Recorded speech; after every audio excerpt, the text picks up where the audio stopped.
véracité, le bien fondé de cette dénomination par rapport à des réunions que eux, il semble que ce sont des réunions qui ont été montées et organisées. Il n'y a aucun problème. Si la plénière exige que nous puissions revenir UDPS-FAC dès le lendemain, il y aura une motion incidentielle dans la réunion qu'on aura convoquée pour changer de domination. Ça, c'est même pas un problème. Ce n'est pas un problème puisque quand la majorité, plus de 37 députés nationaux d'un groupe parlementaire refusent et veulent adopter une autre dénomination, vous ne pouvez pas les empêcher. La majorité prend toujours. Maintenant que la PAJ a tranché, vous allez revenir sur les groupes UDPS-FAC et vous tuez les groupes UDPS alliés? La PAJ n'a pas tranché. La PAJ a donné un avis que la plénière aura à adopter ou bien à refuser. Donc, à partir de ce moment-là, nous verrons bien. Vous allez prendre acte quand même de cette décision? Nous attendons la plénière, ce n'est pas la PAJ, ce n'est pas... Ça, c'est une commission technique, mais maintenant nous attendons que la plénière puisse prendre sa décision souveraine et puis après on verra. Et si la plénière prenait acte? Nous sommes des députés nationaux, nous sommes obligés de respecter la plénière. Pour parler au CENI, votre candidat Tshisekedi Félix a renoncé à l'offre que vous proposez.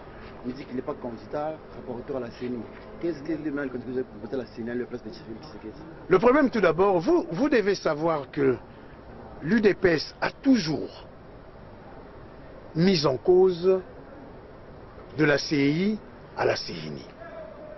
Pour une fois que l'UDPS avait un rang à travers le rapporteur de la CENI, qui à l'heure actuelle a beaucoup d'éléments de compétences qu'elle en avait la CENI passée, et que lors de notre vote, parce que l'honorable Félix Tshisekedi a été élu lors du vote que nous avons organisé au siège du groupe parlementaire UDPS et alliés. Maintenant que l'intéressé dit qu'il n'est pas demandeur et qu'il vient de désister, nous prenons acte. Mais tout simplement c'est quoi? Est-ce que le Congo gagne ou le Congo perd? Parce que bientôt nous allons avoir des élections provinciales. Nous allons avoir des élections de la pyramide de la base. Chef de quartier, chef de village, chef de secteur, chef de groupement, bourgmestre, maire, députés provinciaux. Où est-ce que nous allons? Est-ce que le peuple de l'opposition sera-t-elle amène à accepter le verdict qui sortirait dès lors que pour le peuple congolais, 90% du peuple congolais, que ce soit de l'opposition, que ce soit de la majorité, le choix de Félix Tshisekedi était un choix judicieux, un choix de combat, un choix de caractère, pour que l'UDPS puisse enfin se dire, nous avons un de nôtres, au lieu que ce soit quelqu'un qui, à un moment, à un autre, trahira.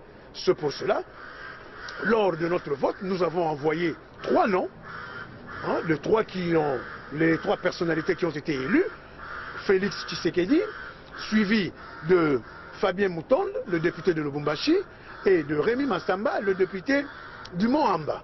À partir de ce moment-là, le groupe parlementaire UDPS et alliés aura demain une réunion à son siège pour savoir comment nous pouvons remplacer le désistement de l'honorable Félix Tshisekedi Tshilombo. Un regret? Je dis tout simplement que Félix était un choix qui devait consentir et qui devait même sécuriser cette CENI. Et que son désistement, sincèrement, je veux vous dire la vérité, ne rend pas service au Congo. Comme vous le savez, demain c'est l'anniversaire de Floribert Chebeya. Nous disons tout simplement ceci. Un combattant de la liberté, un combattant de la résistance, Floribert Chebeya et Fidel Bazana ont été tués dans les locaux de la police nationale de notre pays. Et nous attendons réparation et surtout que la justice soit faite. Nous ne voulons plus que les lampistes puissent se cacher derrière des pseudo-exécutants.